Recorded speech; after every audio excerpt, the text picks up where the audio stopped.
si Daniel Padilla, kung alam mo yon, paminsan-minsan mararamdaman natin yung outburst ng kanyang emosyon, yung pagpapakita niya ng kanyang damdamin para alam mo yon, makita ng mga tao, lalong-lalo na ng mga nagbabash sa kanyang girlfriend ni si Catherine Bernardo dahil lang sa mga simpleng issue na hindi naman dapat nang pinapansin actually.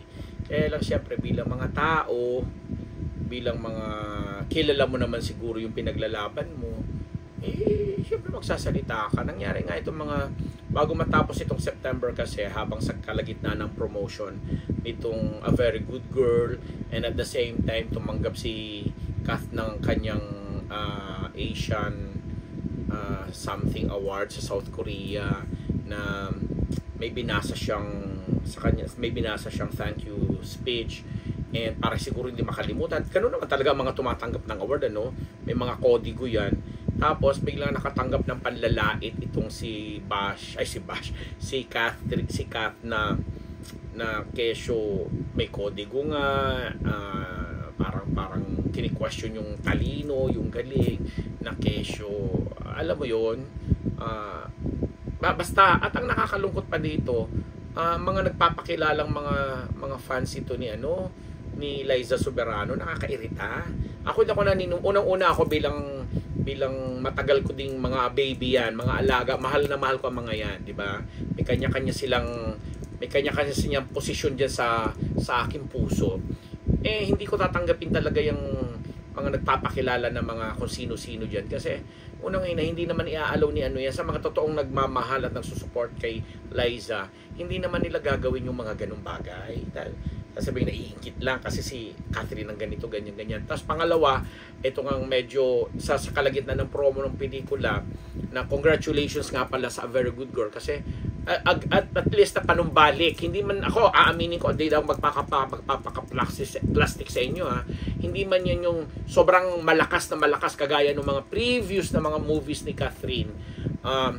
At least kumikita ang pelikula. Hindi mo masasabing nalugi ang Star Cinema.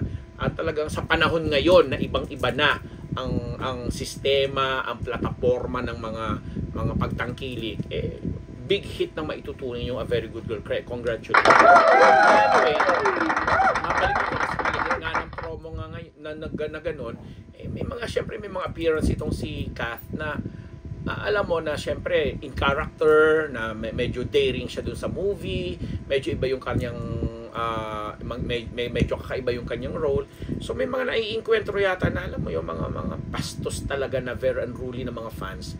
Kaya itong si Daniel to the rescue. Syempre hindi mo masisi Daniel Padilla yan hindi dahil lang Padilla na may reputasyon na alam mo yung mga sa mga babae, but marespeto sa mga tao, partikular sa mga babae, partikular sa mga bata, partikular sa mga matatanda.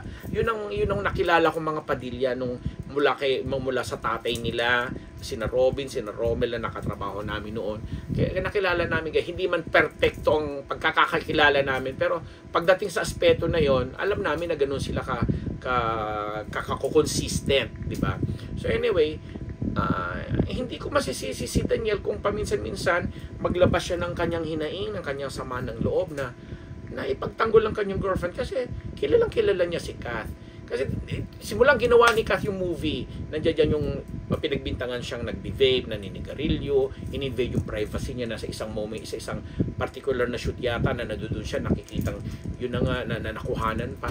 Alam mo itong mga netizen natin na ang hilig gumawa at maghanap ng mga baho, ng mga something na negatibo o kaya pag-uusapan sa isang celebrity, ayusin nyo naman. Hindi naman namin sinasabing wala kayong karapatan o wala kayong kalayaan. Pero mas maging marespeto naman din sana kayo, kasi kung nag-i-instigate kayo ng away, lalo pat ang intensyon niyo ay magpagulo, might as well magpakilala kayo ng maayos para maharap din kayo ng maayos, para hindi din kayo nababastos. Yun ang akin, ako kung nagmamatapang, dami nagmamatapang dyan sa social media na kesyo ganito, kesyo ganyan. Kung makapag-komento, akala mo mula ulo hanggang paa, nakatrabaho na nila, nakilala na nila, nakatulog na sila sa bahay, napagsilbihan na nila, nakasalamuhan nila sa pagkain, etc. etc.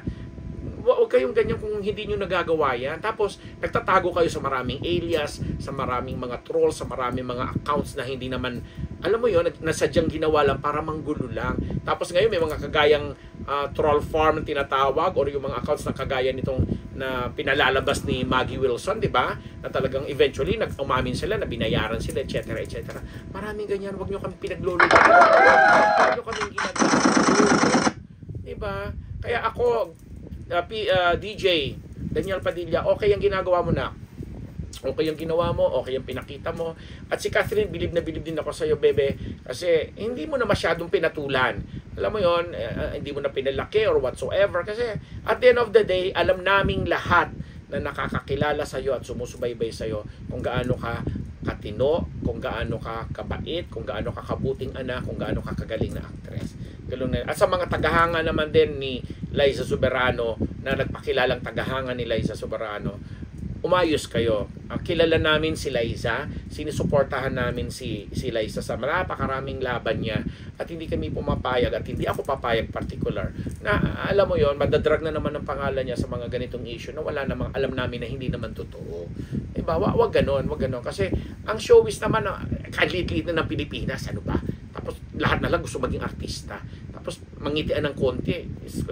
Kaya mga netizen, especially dito sa amin sa Unbearable Channel, yung mga nagbabash din sa amin, umayos kayo. Ang dami mga pakilala dyan. At ganito, ganyan.